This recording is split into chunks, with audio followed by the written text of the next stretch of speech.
Hey guys, welcome back to another video.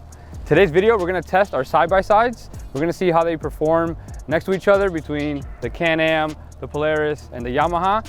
And we're gonna test some 0 to 60s. I haven't done any Googling to see if there's a up, down, A, B, select, start cheat code to put it into some sort of ludicrous launch mode or anything. So we're just gonna go try a couple things. There's some settings on the dash. We're gonna try to launch it a few different ways and see what the best numbers we can get out of them on pavement are right now. To measure the straight line performance of the side-by-sides, we're gonna be using the Draggy. This GPS-based device can calculate your 0 to 60 times, quarter-mile times, eighth mile, and more.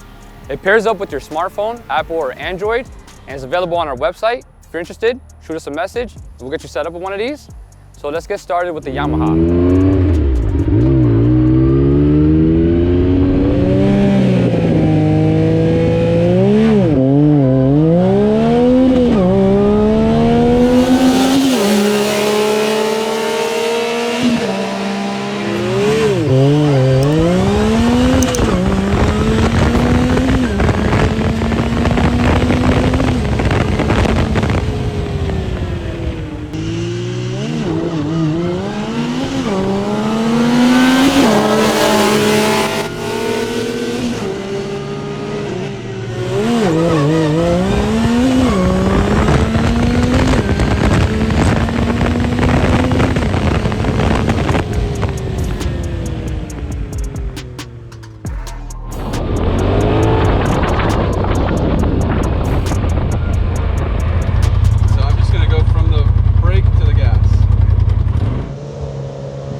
0 to 60, and that was in two-wheel drive mode. I felt it spin a little bit right at the beginning.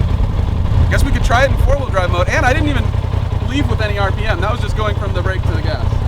All right, this is four-wheel drive, just going from the brake to the gas.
I'm just going to go from the brake to the gas.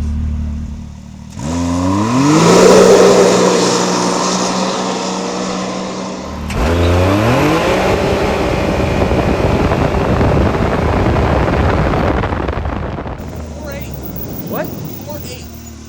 You're cheating, bro. Alright, this is four-wheel drive.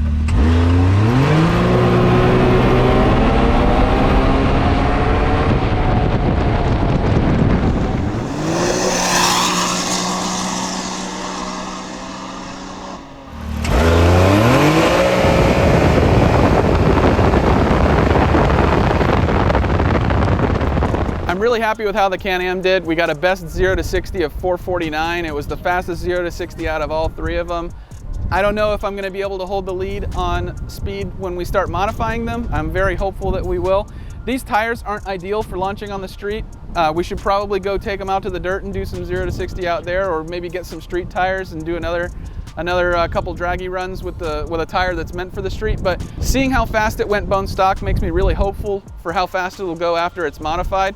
Next, we'll take them over to the dyno and see how they compare horsepower-wise. We'll get those baselines so that we can know exactly how much power we gain from each mod as we start adding them.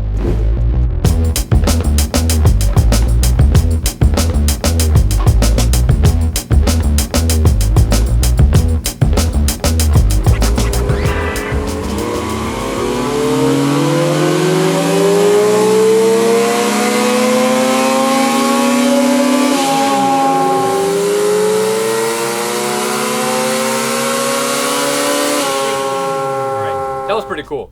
So we made 90 horsepower and 67 foot-pounds of torque. We went on Yamaha's website and they didn't display the horsepower, so we actually have real data here to go off of. We tested it 0 to 60, ran at 7 seconds. It's not that great, but when we throw on the turbo kit that we're gonna throw on, I think it's gonna do really well. So we're gonna bring in the other side-by-sides and put them here on the dyno, see what they do.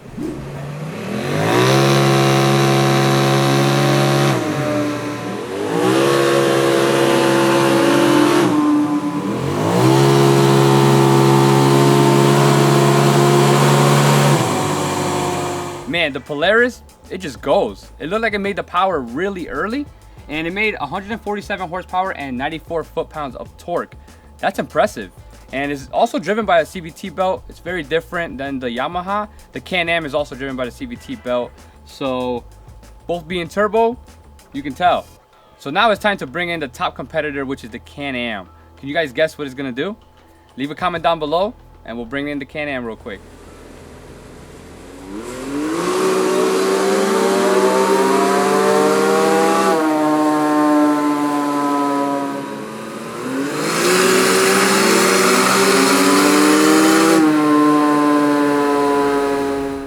We have a clear winner here, the Can-Am. It made 155 horsepower, making it the top contender right now. Has the highest horsepower and the fastest 0 to 60 compared to the Polaris and the Yamaha. Now that we have a baseline for all 3 side-by-sides, now comes the fun part. We get to modify them.